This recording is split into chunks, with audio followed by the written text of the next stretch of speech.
जैसा कि आप सभी लोगों को बताया गया था कि मेल रिप्रोडक्टिव सिस्टम पढ़ाने के बाद हम फीमेल रिप्रोडक्टिव सिस्टम के बारे में विस्तृत अध्ययन करेंगे। तो आज हम सभी लोग क्लास 12 के चैप्टर नंबर 3 के टॉपिक फीमेल रिप्रोडक्टिव सिस्टम के बारे में विस्तृत अध्ययन करेंगे। और फीमेल रिप्रोडक्टिव सिस्टम के बारे में जानने के बाद फिर नेक्स्ट टॉपिक में मेमोरी ग्लैंड बताएंगे। तो देखते हैं आज हम सभी लोग female reproductive system. Female reproductive system क्या है, कैसे है, लेकिन एनसीईआरटी से बताने से पहले बताएंगे आप सभी लोगों को एनसीईआरटी से, एनसीईआरटी के बताने से पहले हम कुछ पुरानी बुक से भी चर्चा कर लेते हैं। तो देखते हैं मादा जनतंत्र या फीमेल रिप्रोडक्टिव सिस्टम। आप सभी लोगों को इसमें इमेज दिख रहा है। इमेज में एक इमेज जो है सेक्शन में काटा गया है, काट करके पेल्विस रीजन से दिखाया गया है, और एक फीमेल के यूट्रस का ये फिगर है। Section of view female reproductive system में ये यूट्रस का है, आप सभी लोगों को दिख रहा होगा। तो पहले पुरानी बुक से कुछ चर्चा कर लेते हैं फीमेल रिप्रोडक्टिव सिस्टम के बारे में। जैसा कि जो मादा जनन तंत्र होता है यह स्त्री में पाया जाता है और इसके अंतर्गत निम्नलिखित भाग आते हैं।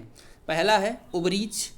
ओवरीज जो होता है प्राइमरी सेक्स आर्गन के नाम से जाना जाता है, या प्राइमरी सेक्स आर्गन कहते हैं। क्यों? क्योंकि मैं बताया था पहले ही, जो प्राइमरी सेक्स आर्गन होते हैं वो गैमीट्स का निर्माण करते हैं, या ये कह सकते हैं कि उसमें oogenesis होता है या गैमिटोजेनेसिस होता है। इसी कारण उसको हम क्या कहते हैं, प्राइमरी सेक्स आर्गन। और फीमेल में प्राइमरी सेक्स आर्गन ओवरीज हैं, अंडाशय हैं।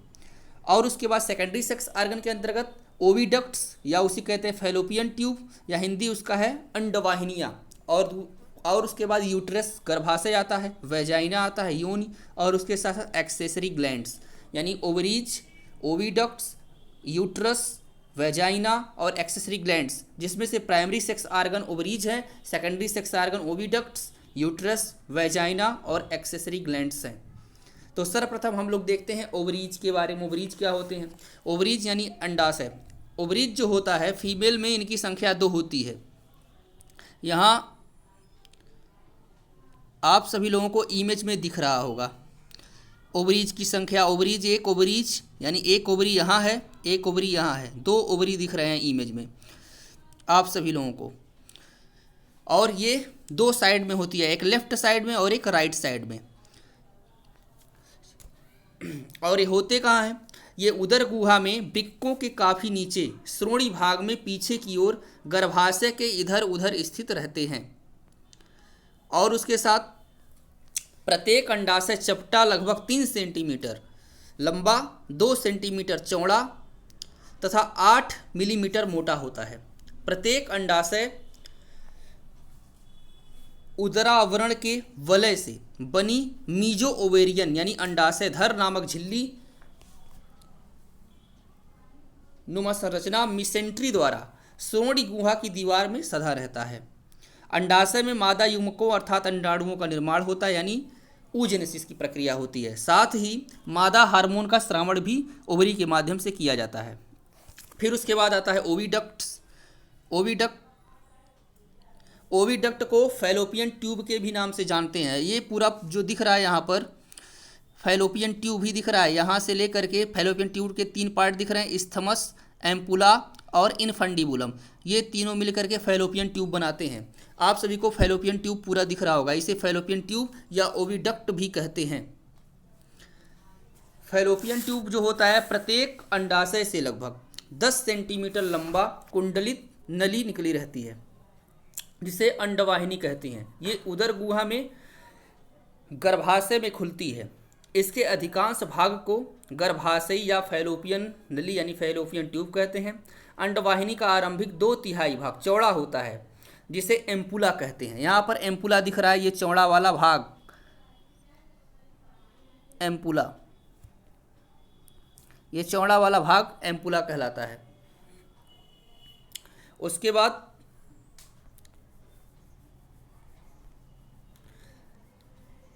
अंडवाहिनी का मुख्य कार्य होता है अंडाशय से, अंडवाहिनी जो होता है अंडवाहिनी का मुख्य कार्य होता है अंडाशय से अंडाणुओं को प्राप्त कर निषेचन होने तक उनका भरण पोषण करना होता है। यानी जो यहाँ पर ओविडक्ट है, ओविडक्ट क्या करता है, यहाँ से ओवरी से, ये जो ओवरी है, ओवरी में क्या होता है, ओवम का निर्माण होता है और ओवम बन करके यहाँ फैलोपियन ट्यूब में आकर के गिरते हैं। और फैलोपियन ट्यूब में आने के बाद, यानी फैलोपियन ट्यूब यानी क्या, ओविडक्ट, ओविडक्ट में आने के बाद ये क्या करते हैं, अंडाणुओं को भरण पोषण करते हैं और निषेचन के लिए तैयार करते हैं,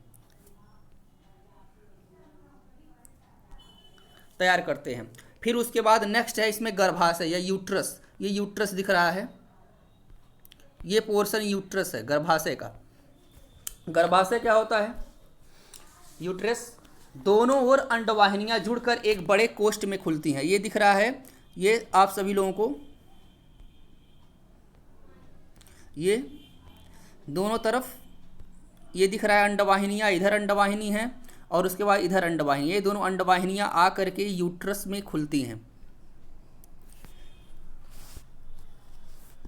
ठीक है, दोनों अंडवाहिनियां आपस में आकर के यूट्रस या गर्भाशय में खुलती हैं और यह लगभग 7.5 सेंटीमीटर से लंबा तथा 3 सेंटीमीटर मोटा तथा 5 सेंटीमीटर चौड़ा खोखला पेशी और शंक्वाकार अंग होता है। इसका चौड़ा सिरा ऊपर की ओर सकरा होता है जिसे सर्विक्स कहते हैं। यहाँ पर दिख रहा है सर्विक्स, ये सर्विक्स कहते हैं। और नीचे की ओर होता है, जो सर्विक्स होता है वो नीचे की ओर होता है।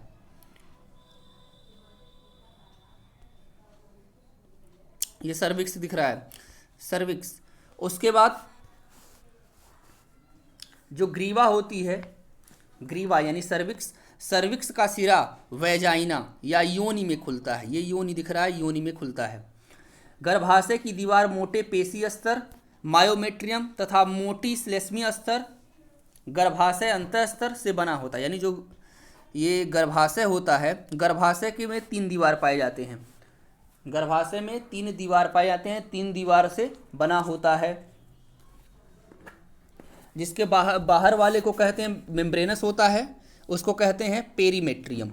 और मिडिल वाला थिक होता है, स्मूथ मसल का बना होता है, इसको मायोमेट्रियम कहते हैं। और इनर वाला जो होता है वो ग्लैंडुलर होता है। यहाँ इस इमेज में दिख रहा है, बाहर वाला पेरीमेट्रियम, मध्य वाला मायोमेट्रियम और अंदर वाला जो होता है इनर वाला वो ग्लैंडुलर होता है, जिसको एंडोमेट्रियम के नाम से जानते हैं। फिर उसके बाद आते हैं योनि में या वैजाइना में। यह लगभग यहाँ पर दिख रहा है, सभी लोगों को दिख रहा होगा, ये वैजाइना, जो वैजाइना होता है ये लगभग 7.5 से 10 सेंटीमीटर लंबी थैली जैसी रचना होती है, जो मूत्राशय तथा मलाशय के बीच ठीक मध्य में स्थित होती है। यह अत्यधिक फैलने एवं सिकुड़ने वाली नली होती है। मैथुन के समय पुरुष का लिंग इसमें प्रवेश करता है। यह प्रसव के समय शिशु के लिए मार्ग प्रदान करती है तथा साथ ही मेंस्ट्रुअल फ्लो यानी रजोधर्मस्राव के समय भी मार्ग प्रदान करती है। योनि एक छिद्र वैजाइनल ऑरिफिस द्वारा बाहर खुलती है। अब उसके बाद आते हैं एक्सेसरी ग्लैंड्स यानी सहायक ग्रंथियाँ। उपरोक्त मादा अंगों के अतिरिक्त कुछ सहायक ग्रंथियाँ भी पाई जाती हैं, जिनसे निकला स्राव जनन क्रिया में सहायता प्रदान करता है। योनि छिद्र के इधर उधर एक जोड़ा बर्थोलिन ग्लैंड्स या प्रगाढ़ ग्रंथियां जिसको कहते हैं वेस्टिबुलर ग्लैंड्स पाई जाती हैं। इनसे निकला स्राव मैथुन के समय लुब्रिकेंट का कार्य करता है। वेस्टिब्यूल व मलाशय के बीच यानी वेस्टिब्यूल मलाशय के बीच एक जोड़ा पेरिनियल ग्लैंड्स पाई जाती है। इसके स्राव में एक विशेष प्रकार की गंध होती है। ये तो हम बता दिए पुरानी बुक के आधार पर। अब हम सभी लोग एनसीईआरटी के आधार पर देखेंगे कि एनसीईआरटी ने किस तरह से एक्सप्लेन किया है रिप्रोडक्टिव सिस्टम को। रिप्रोडक्टिव सिस्टम एनसीईआरटी के आधार पर देखेंगे। जो फीमेल रिप्रोडक्टिव सिस्टम होता है उसमें एक पेयर ओवरीज पाई जाती हैं, एक पेयर ओवरीज एक इधर दिख रहा है, एक ओवरी इधर, एक ओवरी इधर, ये पेयर की संख्या में होती हैं। उसके साथ साथ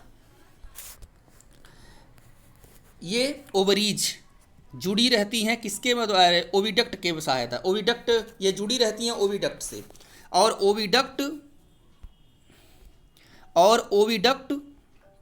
और ओवरी के बीच में एक लिगामेंट्स होता है। लिगामेंट्स के द्वारा ये एक दूसरे से जुड़ी रहती हैं। और उसके बाद रिप्रोडक्टिव सिस्टम में ओवरीज हो गया, ओविडक्ट्स हो गया, और यहाँ पर single inverted pear shaped uterus पाया जाता है। उसके बाद सर्विक्स यहाँ पर दिख रहा है, सर्विक्स। उसके बाद नीचे सर्वाइकल कैनाल के द्वारा वैजाइना में सर्विक्स वैजाइना के द्वारा बाहर खुलता है, यानी सर्विक्स फिर वैजाइना। और उसके साथ साथ एक्सटर्नल जेनाइटेलिया आती है, यानी फीमेल रिप्रोडक्टिव के सिस्टम के अंतर्गत ovaries, oviducts, uterus, cervix, vagina and external genitalia आती है। और एक्सटर्नल जेनाइटेलिया के अंतर्गत वुल्वा आता है, वुल्वा। और वुल्वा में कई पार्ट होते हैं। पहला होता है mons pubis, labia majora, labia minora, clitoris, vaginal opening. और वैजाइनल ओपनिंग के ऊपर हाइमन का एक लेयर होता है। जितनी भी कुंवारियाँ होती हैं उनके ऊपर हाइमन का एक लेयर होता है, और ये सेक्सुअल इंटरकोर्स के द्वारा फट जाता है, नहीं तो अन्य रीजन जैसे साइकिल चलाना, घुड़सवारी के दौरान भी फट सकता है। और उसके साथ साथ इन सभी सेक्स आर्गन के साथ साथ मेमरी ग्लैंड्स भी पाई जाती है, मेमरी ग्लैंड्स भी पाई जाती है। और मेमरी ग्लैंड्स यानी स्तन ग्रंथि, स्तन ग्रंथियाँ जो होती हैं ये रिप्रोडक्टिव आर्गन के साथ स्ट्रक्चरल एंड फंक्शनल रूप से समायोजित होती है, यानी संरचनात्मक एवं क्रियात्मक रूप से समायोजित होती हैं, जिनके फलस्वरूप ovulation, fertilization, pregnancy, child birth एवं चाइल्ड केयर यानी शिशु की देखभाल में भी सहायता मिलती है।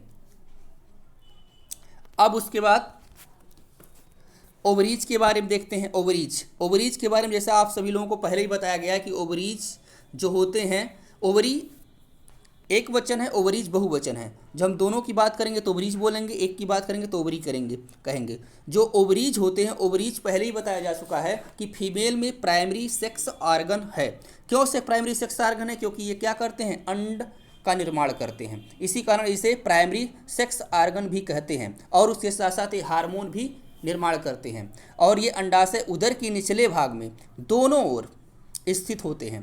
प्रत्येक अंडाशय की लंबाई 2 से 4 सेंटीमीटर के लगभग होती है, और ये श्रोणि भाग में लिगामेंट्स के द्वारा जुड़ी रहती हैं। प्रत्येक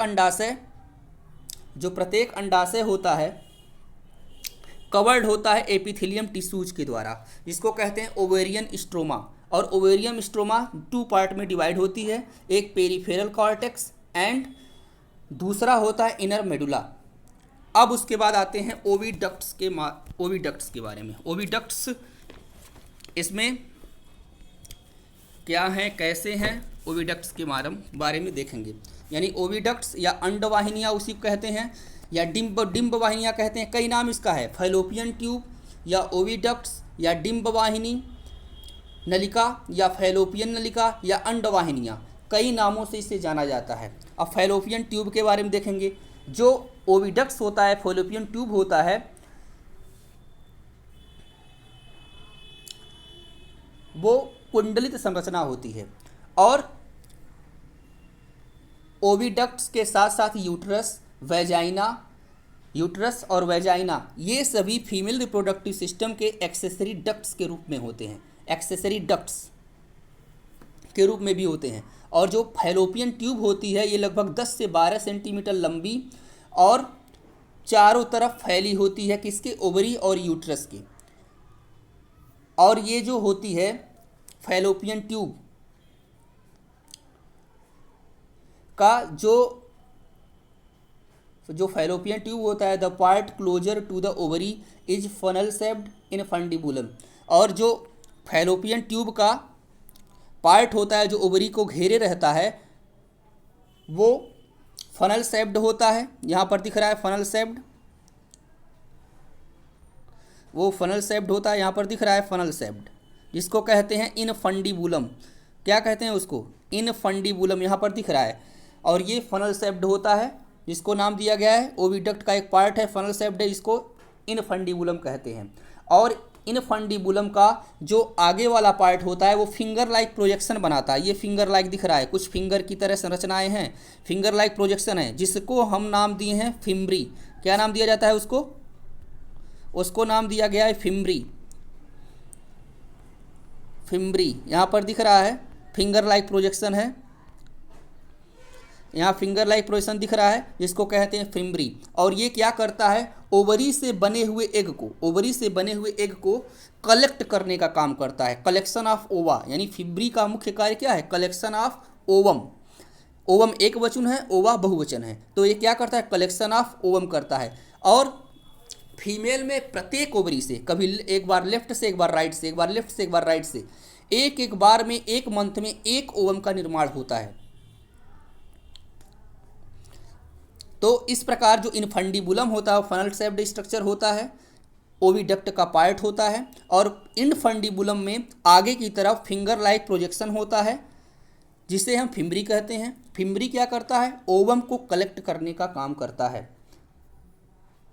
जब ओव्यूलेशन की प्रक्रिया संपन्न हो जाती है, ओव्यूलेशन यानी अंडोत्सर्ग, यानी अंडा जब बाहर आता है तो फिम्ब्री क्या करता है? उसको कलेक्ट कर लेता है, ओवम को। फिर उसके बाद आगे जो इनफंडिबुलम होता है, आगे चल कर के कुछ चौड़ा हो जाता है, उस चौड़े भाग को एम्पुला कहते हैं। ओविडक्ट के चौड़े भाग को एम्पुला कहते हैं। जैसा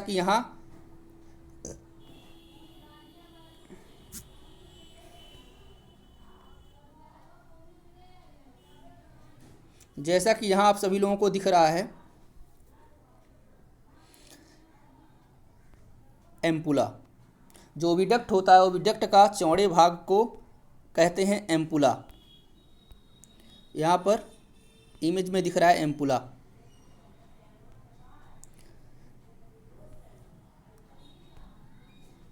उसके बाद लास्ट पार्ट ओविडक्ट का इस्थमस कहलाता है।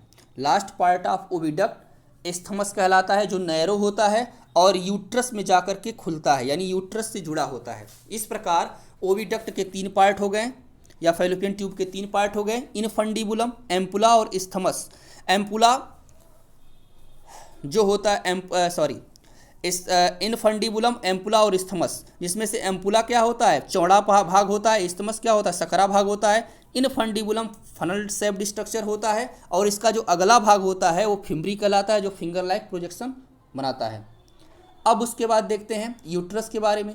जो यूट्रस होता है ये सिंगल होता है, हम लोगों में सिंगल होता है, ह्यूमन को छोड़कर अदर मैमल्स में यूट्रस पेयर्ड होता है। जितने ही मैमल्स होते हैं, ह्यूमन में सिंगल होता है, किंतु अदर मैमल्स में ये पेयर्ड होता है।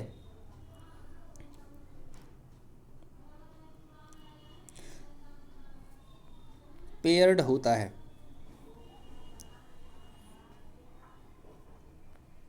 अदर मैमल्स में ये पेयर्ड होता है।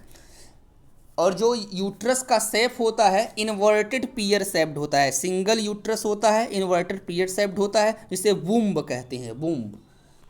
और ये पेल्विक रीजन में पाया जाता है, जो लिगामेंट्स के द्वारा जुड़ा रहता है, सपोर्टेड होता है। और जो यूट्रस होता है, यूट्रस वेजाइना के द्वारा, यूट्रस जो होता है, यूट्रस ओपन्स इनटू वेजाइना। जो यूट्रस होता है वेजाइना में खुलता है बाय द हेल्प ऑफ, या द्वारा, नैरो सर्विक्स। यहाँ पर दिखा हुआ है नैरो सर्विक्स, यहाँ सर्विक्स पर, या सर्विक्स के माध्यम से जो यूट्रस होता है वेजाइना में खुलता है। और द कैविटी ऑफ सर्विक्स, यानी सर्विक्स की जो कैविटी होती है, यहाँ पर सर्विक्स की कैविटी एक है, कैविटी में संरचना दिख रहा है, जिसको कहते हैं सर्वाइकल कैनाल। सर्विक्स की जो कैविटी होती है उसे सर्वाइकल कैनाल के नाम से जाना जाता है। और उसके साथ साथ जो सर्वाइकल कैनाल होता है और वेजाइना, ये दोनों मिल करके बर्थ कैनाल का निर्माण करते हैं, जिसको बर्थ कैनाल कहते हैं। और जो यूट्रस की वाल होती है वो 3 लेयर में डिवाइड होती है। यूट्रस की जो दीवार है, यहाँ पर 3 लेयर दिख रहा है आप सभी लोगों को, 3 लेयर में डिवाइड होती है। 3 लेयर की बनी हो, 3 लेयर में डिवाइड होती है। जो होते क्या है? टिश्यूज के बने होते हैं, जो यूट्रस की वाल होती है वो 3 लेयर टिश्यूज की बनी होती है, जिसमें जो सबसे बाहरी होता है, एक्सटर्नल जो होता है, वो थिन होता है, मेम्ब्रेनस होता है, जिसको पेरीमेट्रियम कहते हैं। क्या कहते हैं? उसको पेरीमेट्रियम कहते हैं, जैसा कि इमेज में दिख रहा है पेरीमेट्रियम।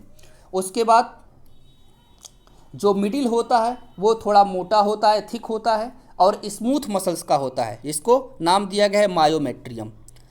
बाहरी पेरीमेट्रियम, मिडिल वाला मायोमेट्रियम, और अंदर वाला जो होता है, इनर पार्ट जो होता है, वो ग्लैंडुलर लेयर होता है, जिसे नाम दिया गया एंडोमेट्रियम। यानी बाहर पेरीमेट्रियम, उसके बाद मायोमेट्रियम, फिर एंडोमेट्रियम, यानी 3 लेयर पाया जाता है।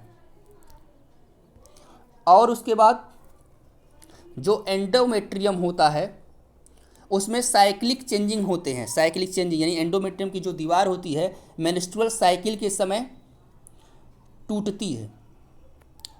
यानी जो एंडोमेट्रियम वाल होता था, endometrium undergoes cyclic changes during menstrual cycle. यानी जो एंडोमेट्रियम की वाल होती है मेंस्ट्रुअल साइकिल के दौरान इसमें चेंजेस होते रहते हैं। और उसके साथ साथ जबकि मायोमेट्रियम क्या करता है? मायोमेट्रियम एक्सिबिट यानी प्रदर्शित करता है strong construction during delivery of the baby. 2 चीज़ यहाँ पर है। एंडोमेट्रियम क्या करता है? मेंस्ट्रुअल साइकिल के दौरान चेंजेस दर्शाता है, यानी इसमें साइक्लिक चेंजेज होते हैं। जबकि जो मायोमेट्रियम होता है, मायोमेट्रियम कॉन्स्ट्रक्शन यानी संकुचन पैदा करता है चाइल्ड बर्थ के समय, यानी बच्चे जब पैदा होते हैं तो कॉन्स्ट्रक्शन का काम करने का काम मायोमेट्रियम करता है। अब उसके बाद आते हैं जो फीमेल होती हैं, फीमेल के एक्सटर्नल जेनाइटेलिया कौन कौन से हैं? एक्सटर्नल जेनाइटेलिया पहले जानेंगे। एक्सटर्नल जेनाइटेलिया में बता दिया हूँ, ऐसे अंग या ऐसे जनन अंग जो हमें बाहर से दिखते हैं, जिसे हम देख सकें, उसे एक्सटर्नल जेनाइटेलिया या बाह्य जननांग कहते हैं। बाह्य जननांग के अंतर्गत बताया गया कि वुल्वा आता है, और वुल्वा में कई पार्ट होते हैं। एक मोन्स प्यूबिस, उसके बाद लेबिया मेजोरा, लेबिया माइनोरा, उसके साथ साथ क्लाइटोरिस, वेजाइनल ओपनिंग होता है, और उसके ऊपर हाइमेन की लेयर होती है, जिसमें से जो मोन्स प्यूबिस होता है, मोन्स प्यूबिस गद्दीदार फैटी टिश्यूज से कवर्ड होती है, और इसी के ऊपर प्यूबिक हेयर भी पाए जाते हैं। उसके बाद लेबिया मेजोरा जो होता है वो फ्लैशी फोल्ड्स होता है टिश्यूज का, और ये मोन्स प्यूबिस को चारों तरफ से ढका रहता है। मोन्स प्यूबिस और उसके साथ साथ वेजाइनल ओपनिंग को चारों तरफ से ढका रहता है। उसके बाद लेबिया माइजोरा के नीचे लेबिया माइनोरा पाया जाता है। ये पेयर्ड फोल्ड्स ऑफ टिश्यू है, और ये भी पार्शियली रूप से वेजाइना को ढके रहता है। और जो वेजाइना होती है वो एक मेम्ब्रेनस स्ट्रक्चर से ढकी होती है, जिसको कहते हैं हाइमेन। और उसके साथ साथ the clitoris finger like structure होता है, क्लाइटोरिस पाया जाता है, फिंगर लाइक स्ट्रक्चर होता है। यहाँ पर देख लेंगे सभी लोग इमेज में, यहाँ पर सबसे ऊपर मोन्स प्यूबिस दिखाया गया है। मोन्स प्यूबिस में हेयरी स्ट्रक्चर दिखाया गया है। ये मोन्स प्यूबिस में हेयरी स्ट्रक्चर दिखाया गया है, यहाँ प्यूबिक हेयर दिख रहा है। उसके बाद क्या बताया गया है? लेबिया मेजोरा है। लेबिया मेजोरा के बाद लेबिया माइनोरा है। लेबिया माइनोरा के बाद अंदर यहाँ क्लाइटोरिस दिख रहा है। जो क्लाइटोरिस होता है वो टीनी फिंगर लाइक यानी छोटे छोटे फिंगर की तरह संरचना होती है, और ये upper junction of 2 labia minora above the urethral opening. और ये होता क्या है? लेबिया जो माइनोरा होता है, जहाँ पर लेबिया माइनोरा जुड़े होते हैं, उसी जगह पर क्लाइटोरिस पाया जाता है। और ये क्या होता है? छोटे फिंगर की तरह संरचना होती है, और क्लाइटोरिस इरेक्टाइल होती है। इरेक्टाइल जैसे पेनिस में इरेक्शन होता है, उसी तरह क्लाइटोरिस में भी क्या होता है? इरेक्शन पैदा होता है। और जो क्लाइटोरिस होता है, क्लाइटोरिस होमोलॉगस टू पेनिस होता है मेल के। और लेबिया मेजोरा जो होता है, labia majora is the homologous to scrotum of male. जो लेबिया मेजोरा होता है, जैसे हम लोगों में टेस्टिस सैक या स्क्रोटम था, टेस्टिस की सुरक्षा कर रहा था, उसी तरह फीमेल में लेबिया मेजोरा होता है स्क्रोटम की तरह। यानी स्क्रोटम जो labia majora is homologous to scrotum of male. Clitoris हो गया, क्लाइटोरिस के जस्ट नीचे यूथरल ओपनिंग होता है, यानी यूरिन को बाहर करने का पोर होता है, और उसके जस्ट नीचे वैजाइनल ओपनिंग होती है। वैजाइनल ओपनिंग या के द्वारा जेनाइटल मटेरियल क्या होते हैं, बाहर निकलते हैं, चाइल्ड बर्थ भी होता है। और वैजाइनल ओपनिंग जो होता है, वैजाइनल ओपनिंग के ऊपर हाइमन का एक लेयर पाया जाता है, और ये संभोग के समय या मैथुन के समय या कॉपुलेशन के समय फट जाता है। हालांकि यह जरूरी नहीं है, कभी कभी यह तेज धक्के या अचानक गिरने से ही फट सकता है। इसके अलावा योनि में टैम्पॉन यानी मेंस्ट्रुअल साइकिल के समय कपड़े घुसेड़ने से भी फट सकते हैं, या घोड़े चढ़ने या साइकिल चलाने या खेत कूल आदि में सक्रिय भागीदारी से भी हाइमन लेयर फट जाता है। कुछ औरतों का जो हाइमन होता है संभोग के बाद भी बना रहता है, इसलिए हाइमन के होने ना होने की बात को किसी स्त्री के वर्जिनिटी या यौन अनुभव का वास्तविक सूचक नहीं माना जाना चाहिए। इस प्रकार फीमेल रिप्रोडक्टिव एनसीईआरटी का लगभग समाप्त हो गया। और उसके साथ साथ एक चीज़ और छूट रहा है इसमें, जो वैजाइना होती है और एनस होता है। वैजाइना और एनस के बीच एक जो पोर्शन होता है उसे पेरिनियल स्पेस भी कहते हैं। इस प्रकार